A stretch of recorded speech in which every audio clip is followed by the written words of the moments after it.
1, 2, 3. The following is a Laura Flanders Show audio exclusive.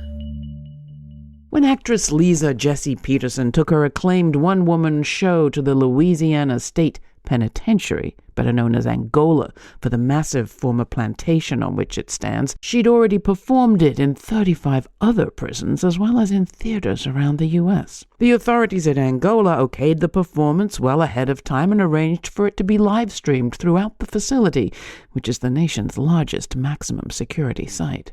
They gave Peterson permission to bring in her own camera crew, but shortly before start time, filming permission was withdrawn, her cameras barred, and although she went ahead with the program anyway, before she could finish, the guards shut the show down. Why? What happened in that audience of mostly 800 incarcerated men that got the authorities so concerned? Angola, Do You Hear Us? Voices from a Plantation Prison is a new MTV documentary from director Cinque Northern and producer Catherine Gund. It tells the story in stark black and white. Clearly, the officials at Angola heard something that hit a nerve, but what? We can't speak for the authorities, but our guests have some ideas. With me is Liza Jessie Peterson herself, the award-winning playwright and actress, and Norris Henderson, former Angola inmate, who co-founded the Angola Special Civic Project while he was incarcerated, and VOTE, Voice of the Experienced, a group focused on criminal justice reform upon his release.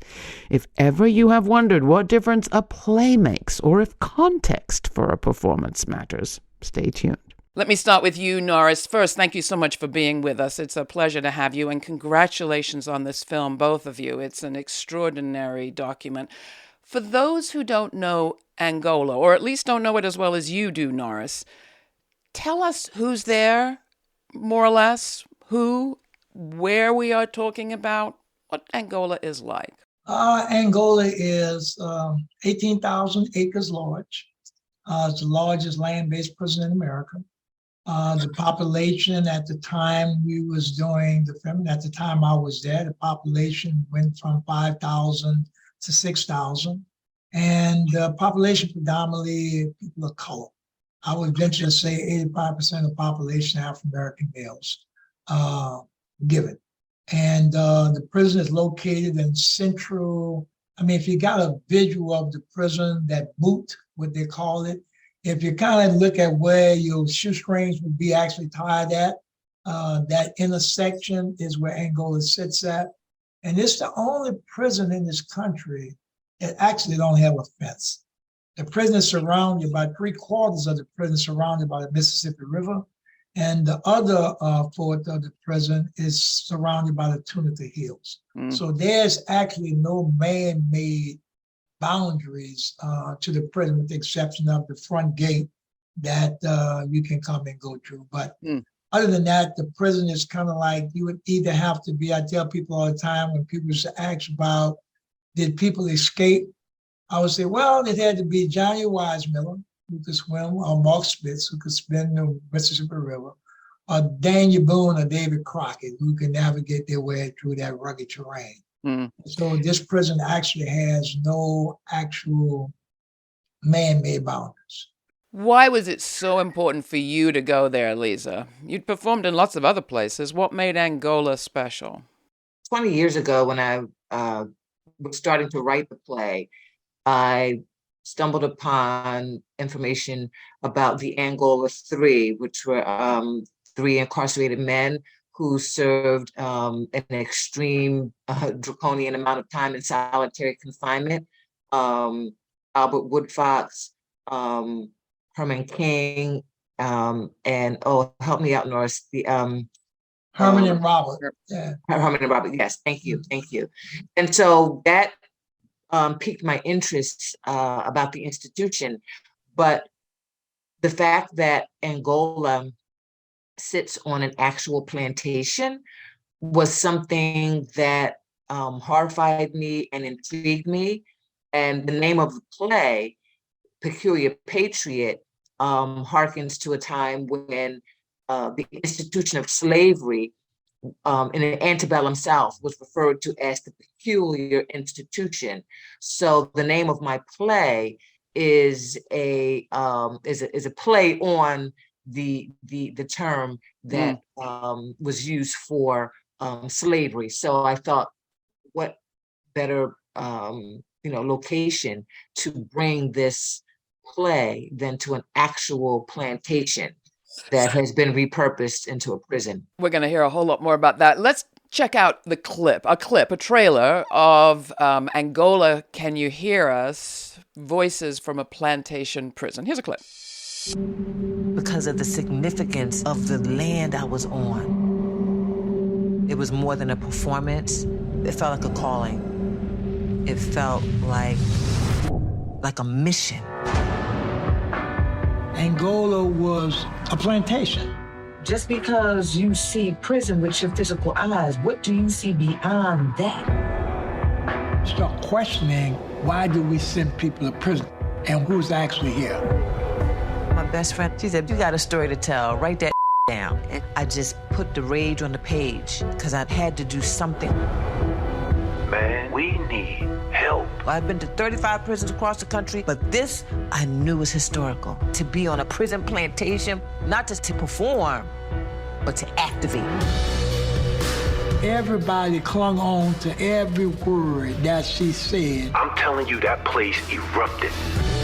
You jump-started our hearts and our minds. Here was some truth that somebody couldn't handle. Everybody knew why it was being shut down.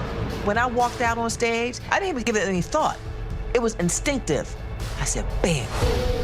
I was in the presence of a whole bunch of sleeping giants. And I said, oh, they awake now. That's a trailer from the film we're discussing that documents the performance in 2020 by our guest, Liza Jessie Peterson, of her play Peculiar Patriot. It ends with the performance being shut down. Can you describe that moment, Liza, what happened and how it was for you up there on that stage? So I was performing my play and I thought everything was going fine. The audience was having a great time, audibly and visually, people were laughing and, I was in my zone as a performer. So I go backstage to get ready for my next scene. And there was an officer standing with Norris, and Norris informed me that there was an emergency and the play had to stop. And I just instinctively knew that there was not an emergency. And I was shocked. And so Norris went out in front of the audience and he got on the microphone to inform the men that the show had to stop. And I'm backstage, I'm listening to it all. And my mind was racing and I didn't know what to say, what to do until I heard all of the noise of the men, who were disgruntled, rightfully so, questioning and wanting to know why it was being stopped. And so I just decided to, come out and do a curtain call, as if the play was officially ended, even though it was prematurely ended. But, as a performer, you always end the play with closure, with a curtain call, and to thank the audience for their time and participation. And so I went out and my normal curtain call, which is, a respectful bow, I just saw the men and the energy that I felt, and I just threw my fist in the air, and that created an uproar. Take the story from your perspective, Norris. What happened in that moment that I guess you were told by the authorities this performance has got to end? Yes. Kind of like in pretty much the same words. And it was kind of like strange because the rationale was that Lisa was using vulgarity in the play. And the setting was actually a prison chapel. But I was saying to myself, like, we've been here like 2 hours and something. She's been cussing from the time we got here. So I don't see that being a problem. But I think at the juncture that we were at in this play, it was so much truth being told that I tell people all the time, truth has a way of finding favor or disfavor. And I think in that moment, that truth started to impact this particular officer in some kind of way. because, and after the fact, I find out after I talked to the warden, that the warden didn't have a problem. It was this particular officer. The moment was kind of like surreal in the sense that trying to explain to the guys what was going on, and they knew as well as I did that there was no necessary emergency, and they felt that. And so when Lisa came back out, it was like just an uproar, just was uproar. They know that they were being kind of like cheated of something, cheated of this, because the thing about it was, this had been pre-approved months in advance for Lisa to come in. We had sent in the play for them to screen, and everything was a go. This was a day that Lisa can come in and entertain the guys.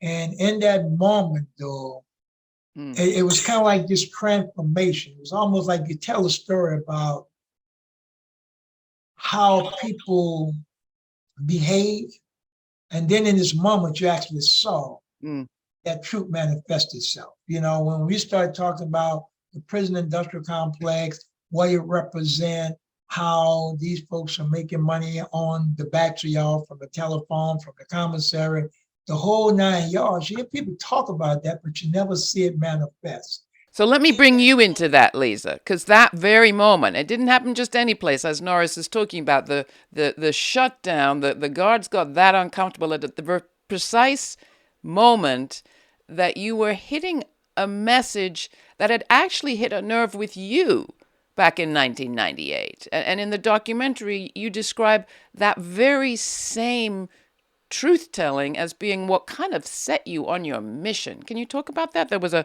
person that said, pointing to the incarcerated guys you were teaching, they're the new cotton?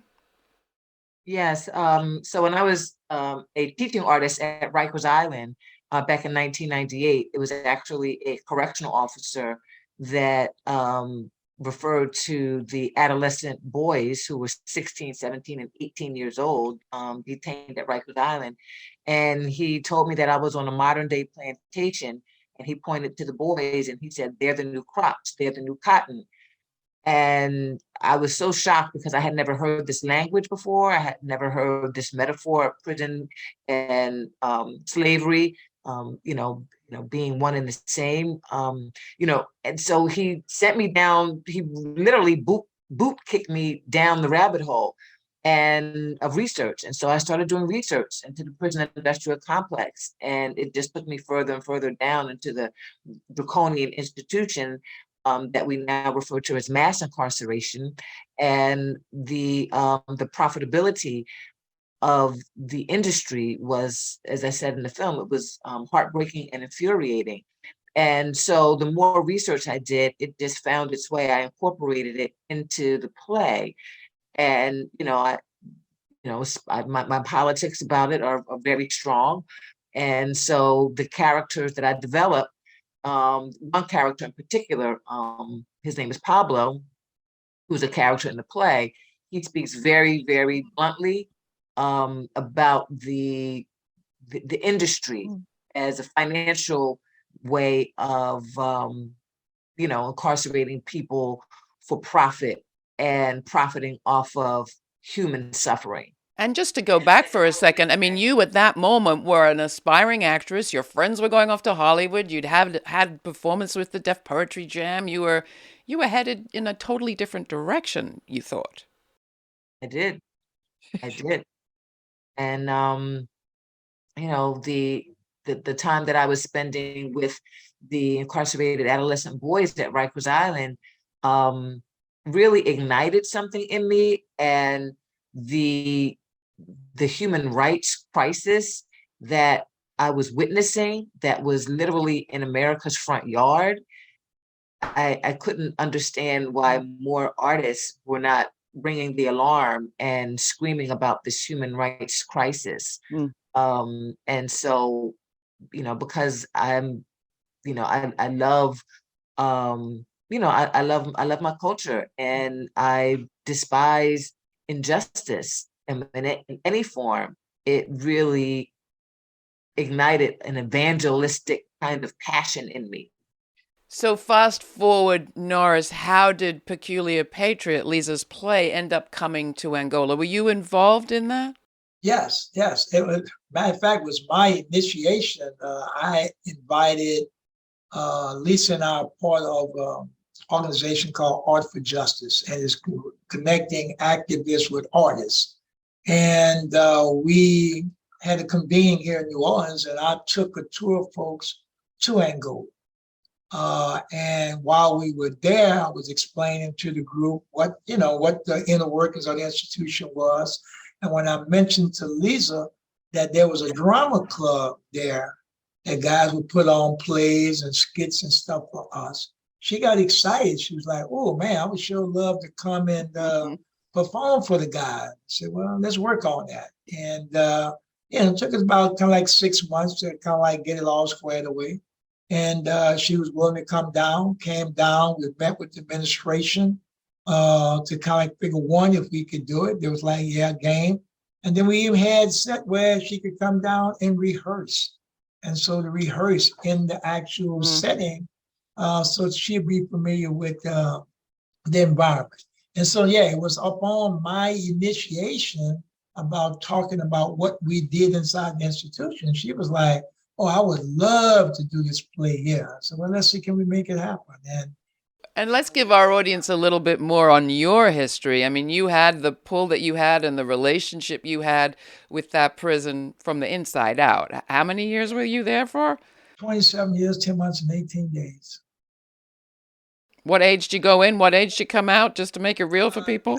I came out at 49, and I went in as a young adult, just passing my teens, and spent a while there. But I tell people all the time, prison was a bad experience with good results, because I wouldn't be doing the work that I do now had it not been for that negative experience. We wouldn't be having this conversation had I not had that negative experience. So there's value in those lessons learned while I was there, and those relationships that I built while I was there. And it was based upon those relationships that I was able to open the door, not just for Lisa to come in, but for hundreds of people to come in. And one of the things I would tell people all the time about visiting that prison is that they get to put a face with a name. Right.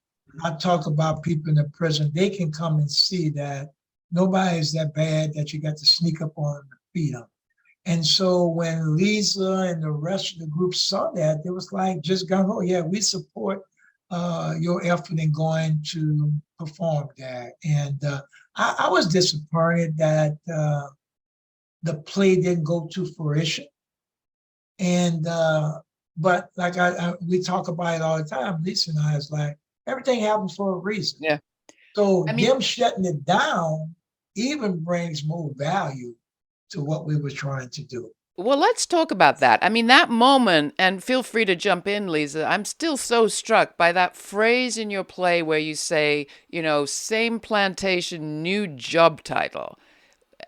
Was that a new thought to the people that were in that audience, Norris, or was she just saying it from a stage, something that you from the inside had already been thinking about, aware of, etc.? Like, what made that moment so inflammatory? I think what made the moment, it wasn't so much of the guys, it was how security responded to that. The guys were kind of like all in, like she's saying earlier. Guys were laughing, some guys were crying. Because it was in that moment that, you get in this moment where you kind of like become politicized. Yeah. And in that moment, for those guys who already knew the ugly history of the farm, they was like all in. For the guys, for some guys, this was that wake-up moment. It was that moment that people have been telling him about, and it was like, nah, I'll say it ain't so. Mm. But in that moment when she started telling that story, and again, it started reckoning with people. People started reconciling with their own situations, like, oh, she's talking about me. Oh, that was similar to my circumstance. And then the bigger picture of the prison industrial complex, they got it. That is a plantation by every definition of a plantation. They work in the field from sun up to sundown. People used to ask all the time, man, y'all in good shape. Well, we walk 20 miles a day. 5 miles in the morning to work, 5 miles back. Same thing in the afternoon. So you're putting in 20 miles a day walking. You can't help but be in condition. But we were picking crops where they had machinery can do the very same thing. And so when you equate that to, wait a minute, we got all this heavy equipment that can be doing this farm work, but you got us doing it. And the thing what I mean about us, folks out of urban communities don't know nothing about farming. And then you're being punished because you're not keeping up. I think one of the harshest things, one of the rude awakenings for me was we were picking cotton. Yeah. And in that moment, I got this long sack, and that has to be filled up before the end of the day. And all I can envision going down that road picking cotton, it was like no trash, just the cotton. Because if you had trash in your bag, you're just going to get punished. You're going to get locked up. And then thinking about, man, this is what my ancestors have been through and reliving that. And for some of us, we kind of like learned to swallow it. It didn't taste good, but you learned to swallow it. But that day is almost, it woke up that sleeping giant. Mm. And that giant was the day is the day that this is going to stop. We're not going to kind of color code this or make believe that this is not happening. This is live. This is not Memorex. Anything you want to add to that, Liza? No, I think, Norris put it brilliantly. What was so interesting was, like he said, there were men who were already politicized. And so what I was saying in my play just reaffirmed what they had probably been trying to tell so many people. They were ringing their own alarm. And so I come along and I reaffirm what they've already been doing. And then the ones who, may have been kind of, maybe, is it really? I'm not sure. Then it just ignited them to let them know, yes, it's true. And then when they shut it down, that further let the audience know, oh, she was saying something that is so true and so real, because if she wasn't, why would they shut it down? So it just emphasized what I was saying even more and made what I said have that much more resonance because they shut it down. So it just confirmed that what I was saying was actually true. Well, while we're talking about igniting, you say in another part of the film that part of your project is to ignite imagination. Let's play another clip. Check this one out. This is Liza Jessie Peterson from her play, Peculiar Patriot, the documentary about that performance of that play at Angola Prison in 2020. Check it out. Let me ask you this. If this was your last time to ever say anything, what would be the last thing you would say? What would you tell us? Harriet Tubman, she was born into slavery. That's all she knew. Right. But she saw something bigger than what she saw with her own physical eyes. Right. So just because you see prison with your physical eyes, what do you see beyond that? Because if she could see freedom when all she saw was plantation and slave life, then we can envision a life in a world without mass incarceration.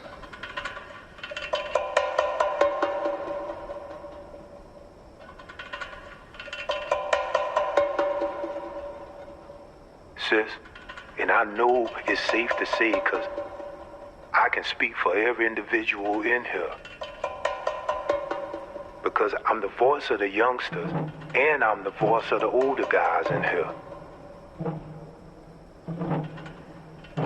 Man, we need help in here. We need help.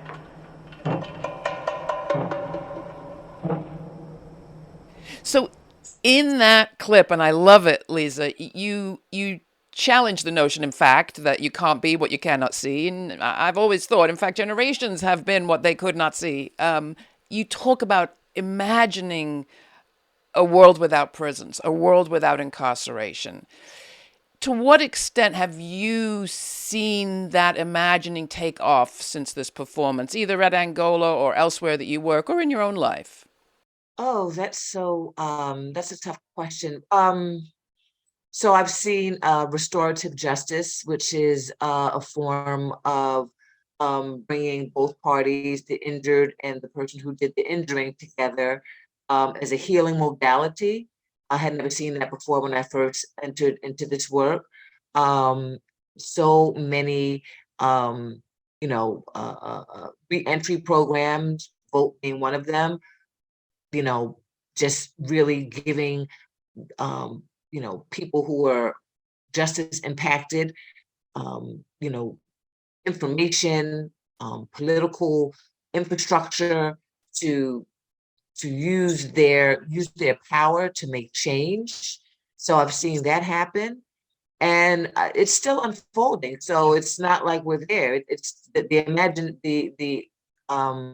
manifestation of the imagination. We are in the midst of it. So it's a little bit challenging for me to articulate what I've seen because I'm still in the midst of the storm, but I know that it's happening because of those things that I just mentioned. Absolutely. And one of the things that I definitely want to give voice to and highlight is the fact that for example, Norris and his organization Vote has had it's an organization that has the political mechanisms already in place. They already brought bills to fruition, and they had candidates who they knew were progressive that could help alleviate some of the oppressive conditions that the people were.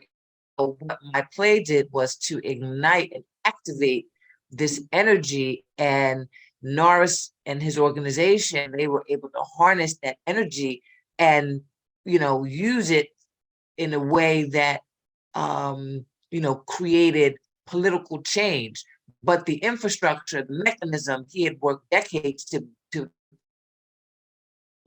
in place. Yeah. So when we talk about reimagining, he had laid that groundwork for decades. So let's go to you, Norris, on that. We always say, the arc of history tilts towards justice, but it requires a lot of shoving by a lot of organizing on the ground. You've been part of it with Vote, the organization you founded in 2004 after your release, but also prior to that, while you were still inside, the Angola Special Civic Project. How do those two relate, and what developments are you most excited about in the area of criminal justice reform?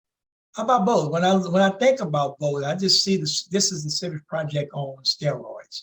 When we were inside, we were, in a hopeless situation. Most of us had life sentences, and it was like people were projecting that the prison was going to be the worst prison ride in the history of this country. And we were like, oh, we didn't get that memo. And so we made a conscious decision. Do we change our conditions or we change our circumstances? And we focus on changing our circumstances. So I worked in the prison law library for over 20 years. And we started working on proposing legislation. And we got a little taste of it. And we made a commitment to ourselves that whoever get out got to keep this thing going.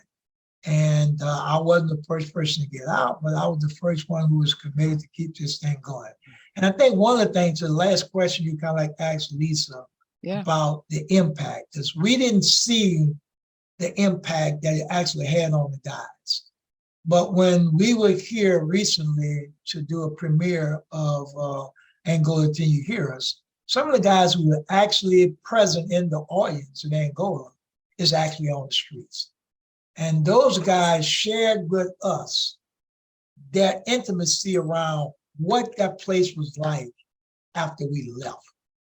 And it was like one guy who, when it was live streaming, he was watching it in another location in the prison, and how excited everybody was and how disgruntled it became when they shut it down. And it's like with anything else. It was like, if they didn't want us to see it, it must be something good for us to see. And so we challenged that. We challenged that into getting elected a progressive prosecutor. We got a new sheriff in our parish, which is our county. And so it the first Black woman sheriff. first Black woman sheriff in the history of this state. And all of that came because those guys in that moment realized that you actually do have power, but that power is collective. How do we collectivize our stories, our suffering?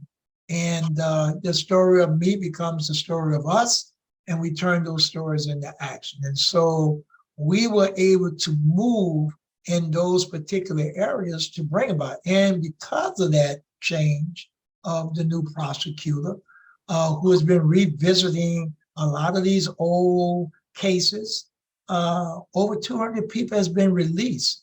Just Friday, a guy was exonerated after 39 years from a misidentification. And so it's because of that rude awakening. I tell people, God put people where they need to be. Lisa needed to be in that prison at that particular time to tell that story. Because again, the greatest truths are told in the form of a joke. And so although they were laughing, it was sinking in. That's a lot of truth in what this sister is saying, you know? And, you know, I'm grateful. I'm grateful to Lisa for, you know, putting herself out there like that. And I can only imagine what it felt like to have the program shut down. But, and, you know, they're concerned for me. They're concerned for me, like, are you okay? I say, I'm fine. I am fine. And so, you know, I've made several other forays into the prison, bringing other people in. And like I say, again, people just understood in that moment that this individual, you know, like a few good men, he just couldn't handle the truth. Now, did you just say you were exonerated on Friday? No, another guy was exonerated on Friday because of the work that we have put in with, you know, politically educating people about how to get involved and how to get their families engaged in doing this work. And because of that, we have a progressive prosecutor who's looking back at all these old cases. And lo and behold, the Innocence Project brought forward his case where he was completely misidentified. And the state knew it, withheld the evidence. And so, you know, we're grateful that we have this prosecutor's office now that wants to do things the right way. We've seen change happening in this country around so-called criminal justice reform, that reimagining that you're talking about, taking the form of demanding that there be change of the sort that you're just describing. We've seen re-enfranchisement measures passed in 2018 in Florida and across the country. We've seen more of that grow and grow. This year, in 2022, we saw several states pass ballot initiatives banning exactly the kind of prison unpaid labor, slave labor, that you were kind of putting your finger on there in Angola. I want to ask both of you if you feel like this is the sort of cutting edge, the leading edge of where the movement is today, and what makes that intersection between incarceration and capitalism, our economy and our communities, so potent. Has to be said, it didn't happen in Louisiana, though, right? Norris, can you explain why there was an initiative that failed, Amendment 7? It didn't happen in Louisiana primarily because the folks wasn't on the same page. The person who was the sponsor of the bill and the people who asked them to sponsor on the bill wasn't on the same page. It was kind of like playing semantics. The language that actually got put forth was nothing. It was the very same thing. They wasn't changing anything.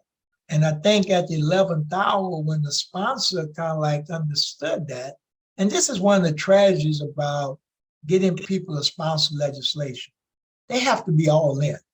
They have to fully understand what this legislation represents. And I think there was a real failure to communicate between those two people.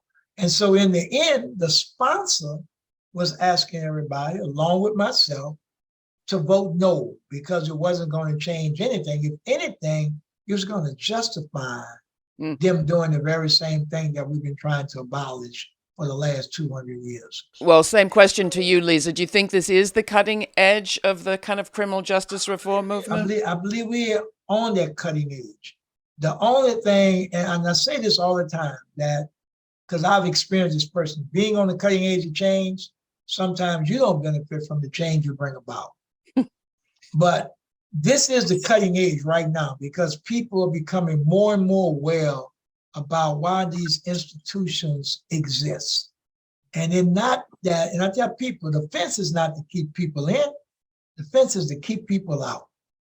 And so it's people like you, Laura, that will give voice to this because your listening audience or your viewing audience, I probably never got the opportunity to speak to some of them or none of them. But this gives us an opportunity to tell the Paul Harvey version of that story. I always say that your isolation is our isolation too. That's right. Exactly. Liza, to you, same question. What makes this intersection so potent and perhaps this moment so potent? Because people are ready for something different. People are, I think, at the tipping point, the breaking point, and with social media, the people have access to information, and so with information, people are able to galvanize and to put that the information into action. So we're learning about cases, we're learning about, grievances, we're learning about the draconian, measures that are happening, not just in people's state, but across the nation.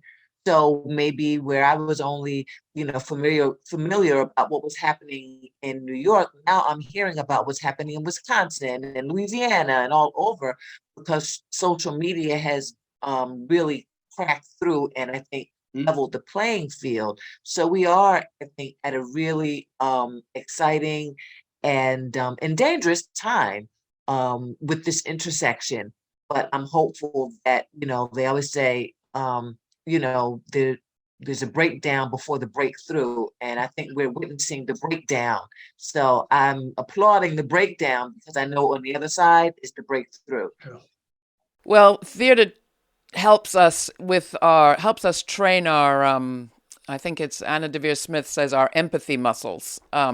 And you do it beautifully in your play, clearly, and in the film, Angola, Can You Hear Us?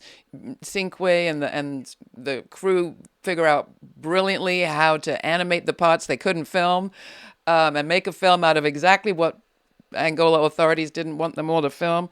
It's a powerful piece, and I'm sure it's going to touch a lot of hearts and ignite a lot of action around the country. It's streaming. People can find out more information through our website. Before we close, I'd love both of you to address the question we always ask at the end of our show, which is, what do you think the story will be that the future tells of this moment? Norris. I think the story the future would tell them now is that this was a challenging time. And I think the resiliency or the resistance, I take resiliency back. The resistance of the people was that they felt that they can look up, they can get up. And so it kept this thing going. I mean, to be in a country that was founded through resistance, I think we're in that moment now. And I think if we look at the last election cycle, it was that resistance that we're not going backwards no more. We're kind of like planting our flag, and from this day forward, we will look back at the early the 2000s and say, oh, that was some tumultuous times, but we got through it. We beautiful. got through it because the story of me became the story of us. We collectivized our stories. Well, that's where art and theater come in, right, Liza? Absolutely. Absolutely. Art activates people's hearts. When you activate people's hearts, then you can get people to change their consciousness, and their consciousness then turns into action. So I think that people will look back at this moment and scratch their heads at the depths of inhumanity that this country was able to languish in for so long. And as Norris brilliantly stated, the resistance and the imagination and the will to create and build something different, to build something that includes empathy and humanity and healing. because we're really at a critical point of healing. You don't injure somebody that's wounded, you try to heal them. And so, there's so many wounded people, wounded institutions, and so we're at a critical point of healing. And so through that, it's a lot of pain, hurt people. And so I think that people will look back at this moment and say, wow, why would they continue to hurt people? And there will be a lot of people studying that question, and we'll probably be like, wow, look at these young folks that have taken the baton and have, really created a healing modality for humanity. We had Sarah Jones, your Deaf Poetry Jam colleague, on the show not so long ago. She says, hurt people, and free people, free people. Mm-hmm. Mm-hmm. Thank you all. It's been great having you, Norris, Liza. I appreciate it. Congratulations on the film. I want to encourage people to check it out. We'll put more information at our website. This has been the Laura Flanders Show. Thanks for watching. Thanks for joining us. Thank you. Thank you.